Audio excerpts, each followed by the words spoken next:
The moment my feet touched the cracked pavement outside the bus station, a heavy wave of memories crashed over me. The air smelled the same, earthy, sweet with the perfume of wildflowers and fresh-cut grass.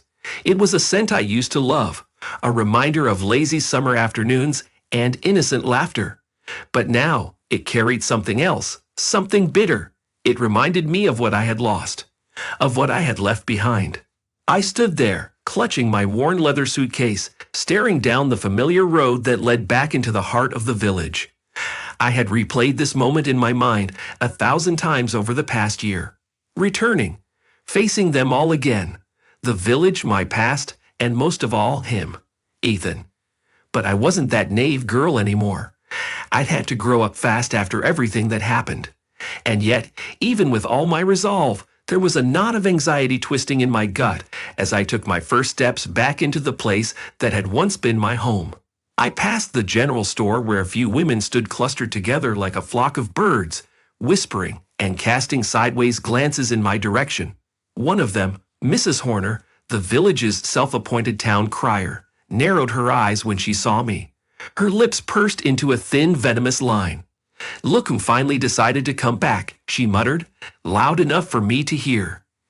I kept walking, pretending I hadn't noticed, but their words clung to me like barbs. "Wonder where she put that baby of hers," one of the other women hissed. "Bet she abandoned it, just like she abandoned everything else." I wanted to scream. They didn't know. They hadn't been there when I cradled my stomach at night, when I prayed for things to be different, when the miscarriage stole everything from me. But I wasn't going to give them the satisfaction of a reaction. Not yet. The village was just as I had left it. Quiet, picturesque, but it felt like a film set. Too perfect, too staged, hiding the ugliness beneath its quaint exterior. Every corner seemed to hold a secret, and I knew that no matter how much I tried to keep my head down, my return would stir up old ghosts. As I neared my parents' house, my heart pounded louder than the distant hum of a tractor in the fields. The house stood at the end of a narrow lane, shaded by the same old oak tree I had climbed as a child. But now it looked neglected, almost abandoned. The shutters hung crooked, the garden overgrown with weeds.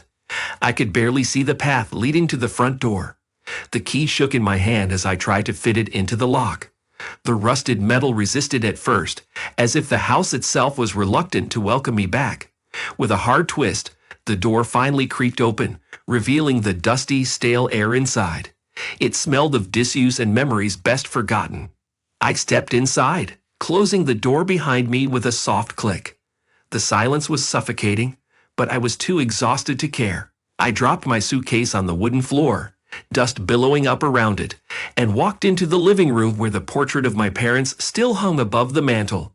I stared at their faces, my mother's soft smile, my father's stern but kind eyes. What would they think of me now? Of what I had done? I turned away before the weight of their imagined judgment could crush me. I wasn't ready to face their ghosts just yet. I wasn't ready to face my own. I had barely been in the house for 5 minutes when I heard the knock on the door. 3 sharp raps that echoed through the empty rooms. I knew who it was before I even opened it. Emma, my old neighbor. She was like a second mother to me growing up, always watching over me with a mix of love and sharp-toned warnings. Now she stood on my doorstep, arms crossed over her chest, her expression unreadable. "Leela," she said, her voice as sharp as ever, but with a hint of something else beneath it. Worry, perhaps. "Didn't think we'd ever see you again." "I didn't either," I replied, forcing a smile that didn't reach my eyes. Her gaze swept over me, taking in the worn lines on my face, the dark circles under my eyes. She didn't ask the question outright, but I knew it was coming. "Why now? Why come back after all this time?" "Are you here to stay?" she asked, finally breaking the silence. I hesitated. For now. Emma sighed, the lines on her face deepening. "You know the village hasn't forgotten, Leela. People are talking. They'll never stop talking." I swallowed hard. "I know. You've got to be careful," she warned, stepping closer. "Ethan, he's still here. So is Claire." Hearing their names out loud was like a slap to the face. I had known this, of course, but hearing it said so plainly made it feel real. Too real. "I'm not here for them," I whispered. "I'm just trying to move on." "Are you?" Emma's eyes bore into mine, as if searching for the truth. "Because they won't make it easy for you. Claire especially." I looked away, feeling the familiar tug of shame and guilt rise in my throat. Claire had every reason to hate me. I had broken her world apart, even if I hadn't meant to.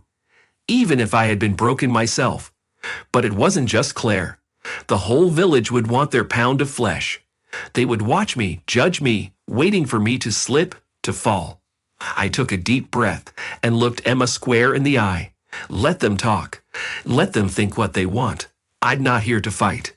Emma's lips pressed into a thin line, but she nodded slowly. "Just be careful, Lila. This place, it remembers." I watched as she turned and walked back down the path, her footsteps echoing in the quiet. She was right. The village remembered. And soon, I'd have to face everything I had tried to leave behind. But for now, I stood at the threshold of my past, ready or not. The door closed with a final, resolute thud behind me, and for the first time in a year, I allowed myself to breathe. It all started so innocently, as most dangerous things do.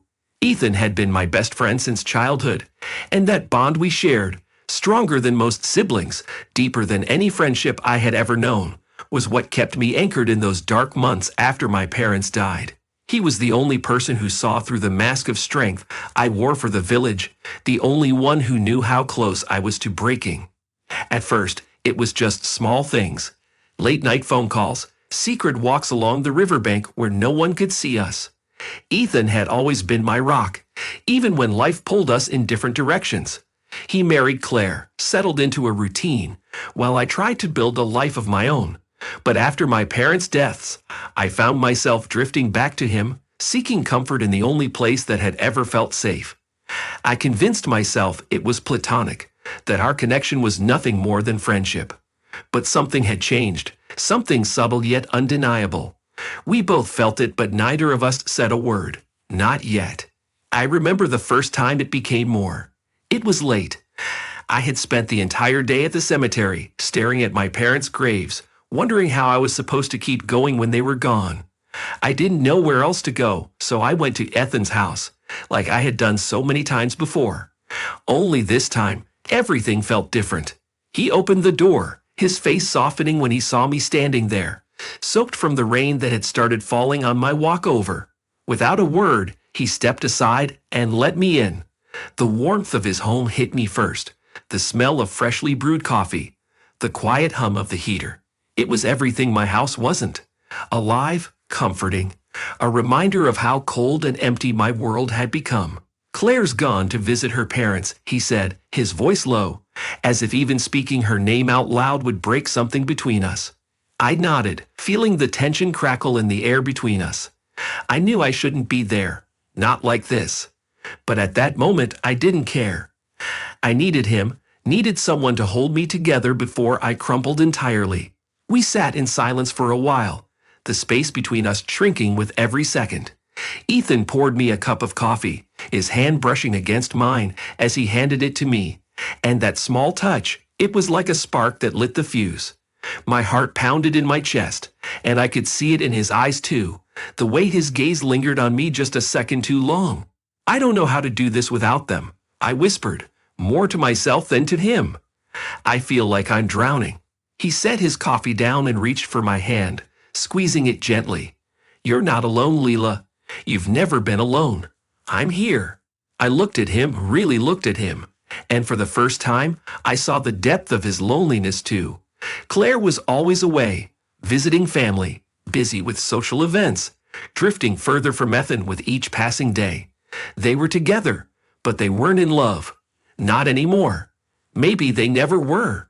And in that moment, something shifted between us, something we couldn't take back. I leaned in, my breath catching in my throat as my lips hovered just inches from his.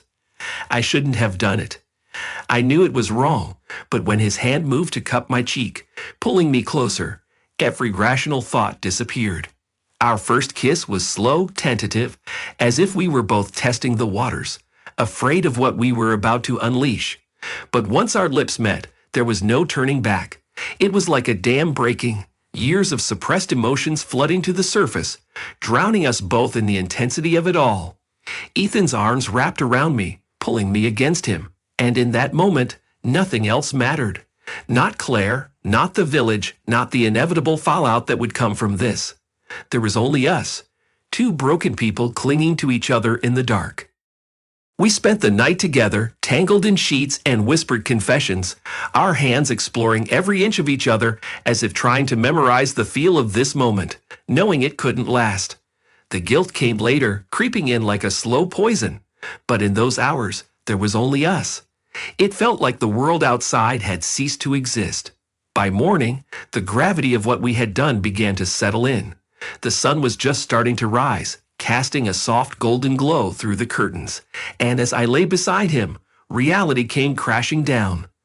I sat up, pulling the blanket around me, my heart racing as the enormity of our actions hit me full force. "Ethan," I started, but he silenced me with a kiss, his lips gentle, his eyes full of an unspoken understanding. "I know," he said quietly, brushing a strand of hair behind my ear. "We shouldn't have, but I don't regret it. That was the problem. Neither did I." After that night, we tried to keep things as they were, tried to convince ourselves that we could go back to being just friends. But there was no going back. The more we tried to resist, the stronger the pull between us became. Every stolen glance, every accidental touch, only intensified the desire we had for each other. Weeks passed, and our secret meetings became more frequent. We would meet in the woods, away from prying eyes, or sneak into my parents' old house late at night. It was exhilarating and terrifying all at once, knowing we were playing with fire, knowing that one wrong move could bring everything crashing down. But it wasn't just about the thrill. What we had was real. It wasn't just lust or loneliness. It was something deeper, something neither of us could explain. Ethan was the only person who truly understood me, who saw me for who I was beneath the layers of grief and guilt. And I saw him too. I saw the way Claire's absence had worn him down, the way he longed for something more, something real. I gave him that, and in return, he gave me the one thing I had been missing for so long, love. Then came the pregnancy. I'll never forget the moment I found out. My hands shook as I held the test, staring at the two pink lines that confirmed what I had feared, and secretly hoped was true. I was carrying his child, our child. And suddenly, the stakes were higher than they had ever been. I told Ethan the next day, my heart pounding as I waited for his reaction. He sat there in stunned silence, his eyes wide, his hands trembling as he reached for me. "Are you sure?" he asked, his voice barely above a whisper. I nodded, tears filling my eyes. "I'm sure."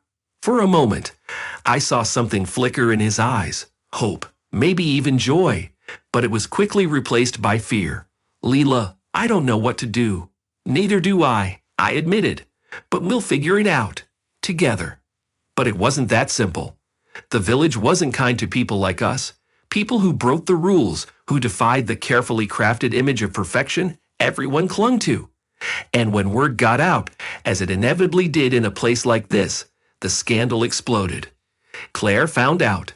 Ethan's family turned against me. The whispers, the judgment, the accusations, it all came crashing down around us. And before I knew it, I was being pushed out of the village, pushed out of Ethan's life. I left because I thought it was the only way to save him, to give him a chance to repair what I had broken. But then I lost the baby, and with it I lost the last piece of hope I had left. Now, as I stood in the ruins of my parents' house, I couldn't help but wonder if coming back here was a mistake. Ethan was still married. Claire was still here. And the village never forgot. But the truth was, I hadn't come back for them. I had come back for me. I knew the confrontation was coming. The second I set foot back in the village, it was like a slow-motion car crash I couldn't avoid. Each passing day was a countdown, and my nerves tightened with every glance, every whisper behind my back. I wasn't naive enough to think I could walk through this town unnoticed, especially with what I had left behind. And then it happened. I was kneeling in my parents' overgrown garden, tugging at the stubborn weeds that had taken root since I'd been gone, when I heard footsteps crunching down the gravel path behind me. I didn't need to turn around to know who it was. I felt her presence like a cold wind slicing through the humid summer air. Leela. I paused, fingers clenched around the weeds, my heart thudding in my chest. The voice was sharper than I remembered, cutting through the stillness like a blade. Slowly, I rose to my feet, wiping the dirt off my hands before turning around to face her. Claire. She stood there at the edge of the garden, her arms crossed tightly over her chest, her eyes burning with a mix of fury and something else I couldn't quite place. Fear, perhaps. She was thinner than the last time I'd seen her, her cheekbones more pronounced, her eyes hollowed with sleepless nights and bitterness. But her beauty hadn't faded. If anything, it had sharpened, like a polished stone. Cold, hard, unbreakable. I swallowed, trying to steady my voice. Claire. For a moment, we just stood there, locked in a tense, silent battle. Her gaze raked over me, taking in my disheveled appearance, the dirt-streaked jeans, the sweat on my brow. I didn't bother pretending I was anything other than exhausted. The days of caring about what the village thought of me were long gone. But I knew this was different. This wasn't about the village. This was about Ethan, about the past we both shared. You've got a lot of nerve coming back here, she said, her voice low and tight, like a coiled spring waiting to snap. I'm not here to cause trouble, I said, keeping my tone even, though my heart was hammering. I'm just trying to rebuild my life, same as you. Claire's laugh was short, bitter. Rebuild your life? After what you did? After what you took from me? I flinched at her words, but I didn't back down. I didn't come here for Ethan. I'm not here to take anything from you. Not here for Ethan? She took a step forward, her eyes blazing with anger. You think I don't know why you're back? You think I don't see what's happening? You show up after a year, and suddenly Ethan's been distracted, distant. You don't need to take anything, Leela. You've already taken enough. I opened my mouth to argue, but the words wouldn't come. She wasn't entirely wrong. There was a part of me, deep, buried under layers of guilt and shame, that had hoped coming back would bring Ethan closer to me, that we might, somehow, find a way back to what we once had. But I had tried so hard to suppress that hope, to tell myself I was here for myself, to heal. But Claire wasn't interested in my internal struggles. She was out for blood. You don't know what it's been like, she said, her voice breaking now, and I could see the raw pain behind her anger. You don't know what it's like to watch your husband slip away from you, to know that no matter what you do, no matter how hard you try, you'll never be enough. Because of you. I didn't respond. What could I say? That I was sorry?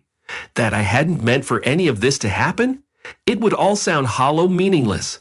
The truth was, I had taken something from her, something she could never get back. And there was no apology in the world that could fix that. I loved him first, Claire continued, her voice shaking now, the words spilling out in a rush.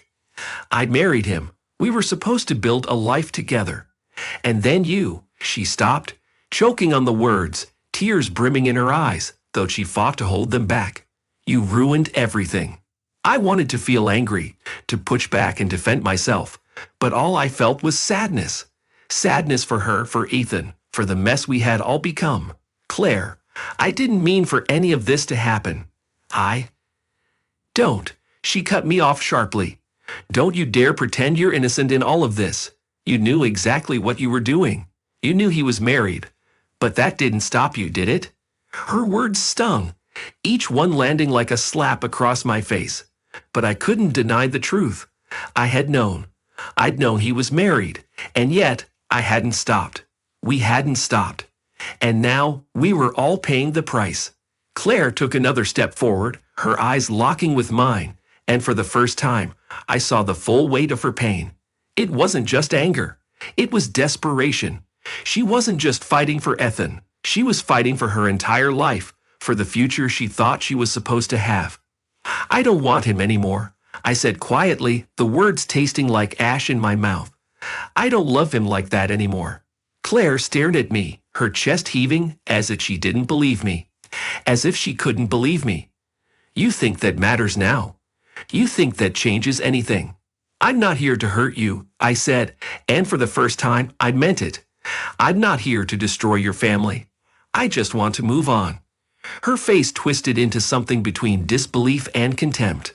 Move on? Move on? You don't get to just walk away from this like it's nothing, Layla. You don't get to rebuild your life while mine falls apart.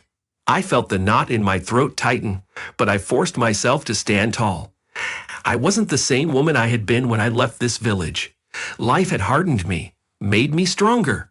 I've already paid for what I've done, I said, my voice firm now. More than you know. Claire looked like she wanted to scream, to tear into me, to drag me down into the pit of her misery. But then, just as quickly, the fight drained out of her.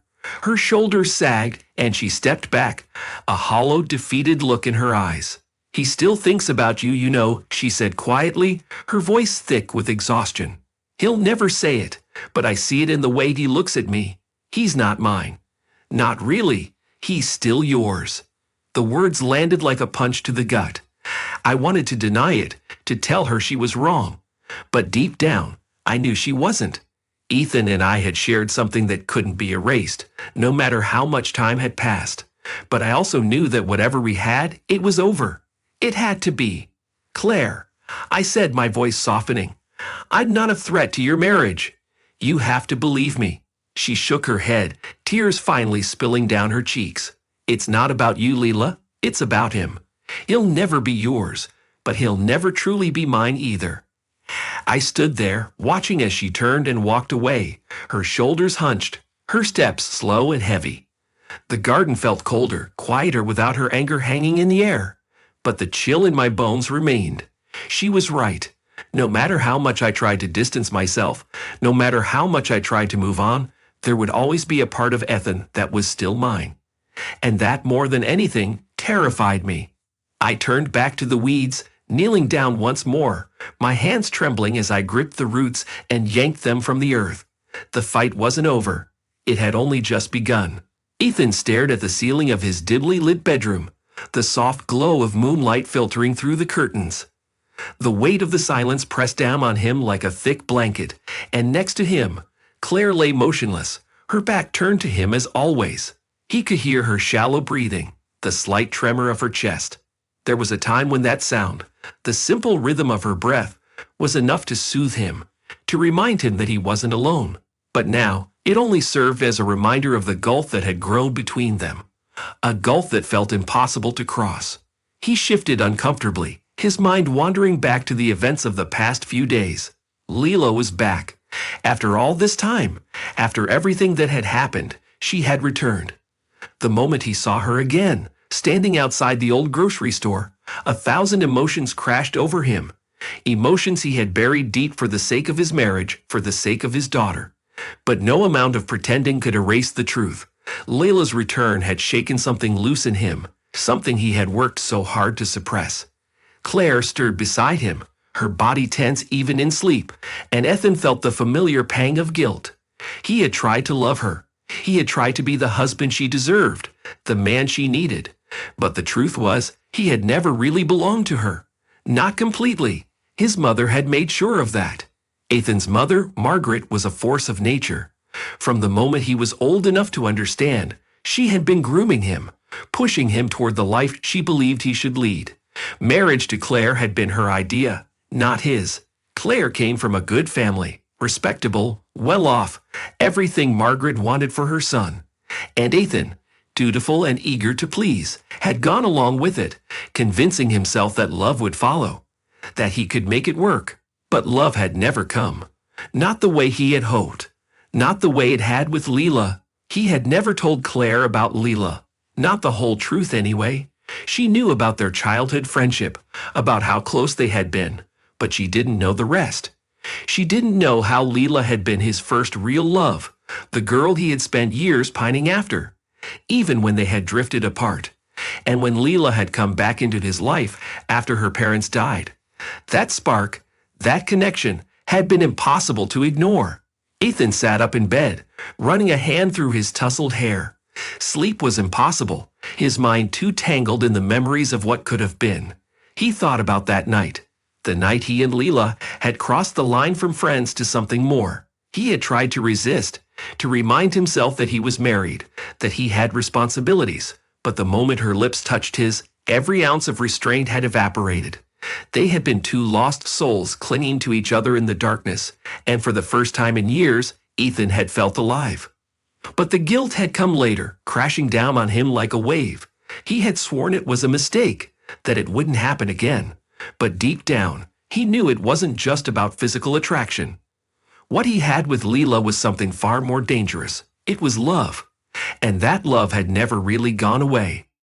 Ethan climbed out of bed, careful not to wake Claire, and padded barefoot to the window. He stared out into the night, his gaze falling on the familiar silhouette of Leela's parents' house down the road. She was so close now, closer than she had been in over a year, and the temptation to go to her, to finally say all the things he had never been able to say, gnawed at him. He thought about his daughter, Katie. She was the only thing keeping him tethered to Claire, the only reason he hadn't walked away months ago. Katie adored her mother, and no matter how strained things had become between him and Claire, Ethan couldn't bear the thought of breaking up their family. He had seen the damage a broken home could do. His own father had left when he was young, and Margaret had never let him forget the pain of that abandonment. Ethan had vowed he would never do the same to his child. But was staying really better than leaving? Was staying in a loveless marriage for Katie's sake doing her any favors, or was it just teaching her that this was what love looked like? Cold, distant, strained?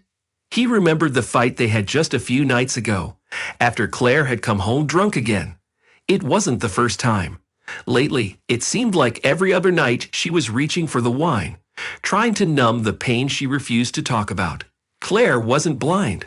She knew something had shifted in their marriage long before Leela returned, but she refused to acknowledge it, refused to confront the truth. Instead, she drank, and Ethan let her. "You're not here," she had slurred that night, her eyes glassy as she pointed an accusing finger at him from across the kitchen. "You're never here, Ethan. Even when you're in this house, you're somewhere else." "I'm here," he had said, his voice weary, knowing the argument was pointless.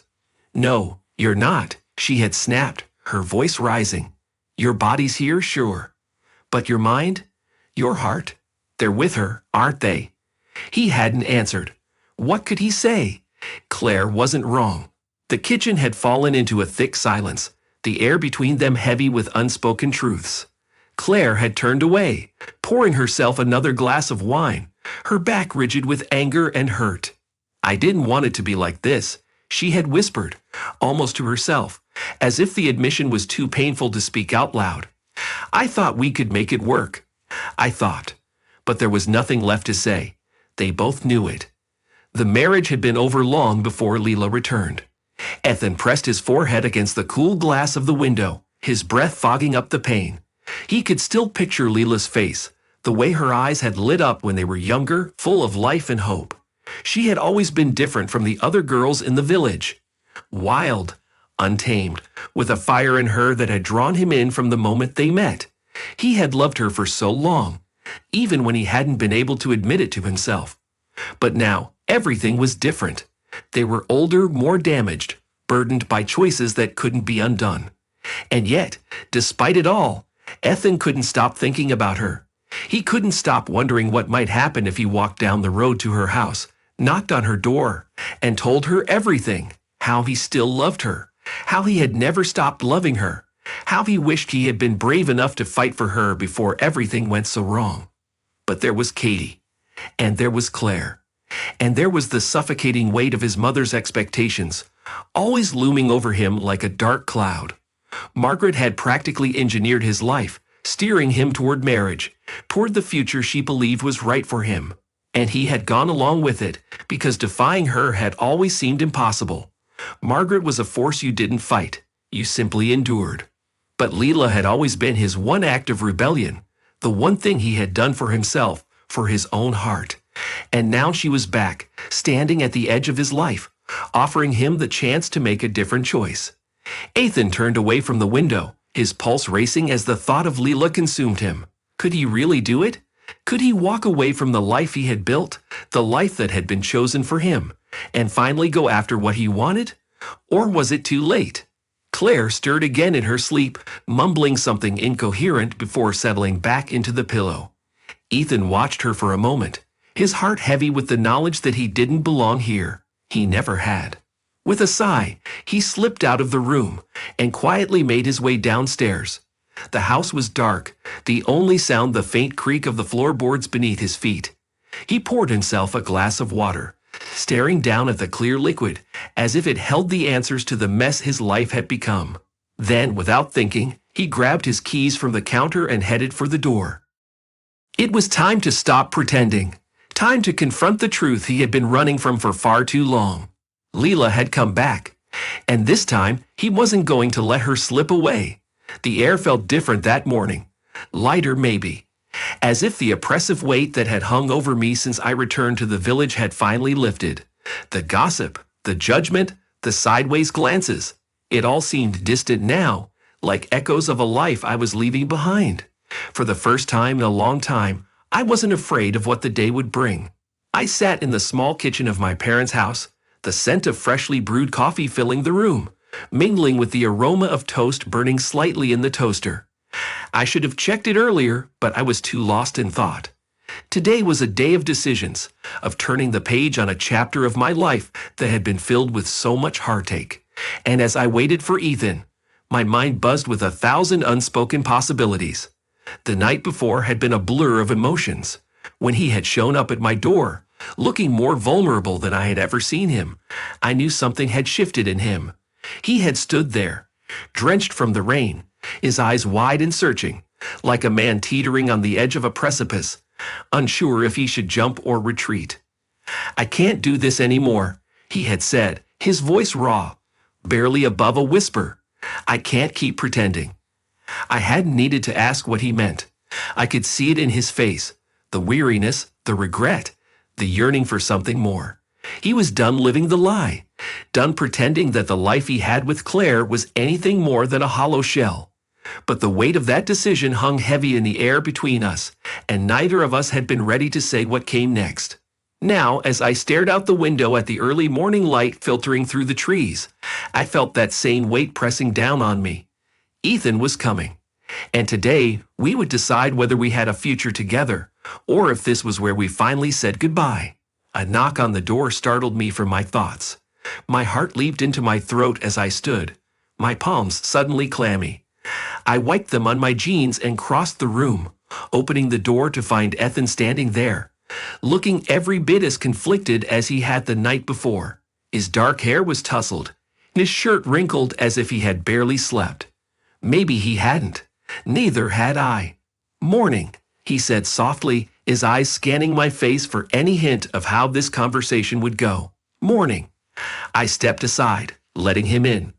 The air between us crackled with unspoken tension as he walked into the small kitchen, glancing around as if seeing the house for the first time. He'd been here before, of course, but that had been years ago, before everything had gone so wrong, before life had taken us down such different paths. He leaned against the counter, crossing his arms over his chest, his gaze flicking toward me. "I've been thinking about what you said." I swallowed hard, nodding but not trusting myself to speak just yet. "I filed for divorce this morning," he said suddenly, his voice clear, the words like a punch to my gut. "It's over. Claire and I. It was over a long time ago. I just couldn't admit it." My breath hitched. He had actually done it. After all the years of misery, of pretending, he had finally made the move that would change everything. But what did that mean for us?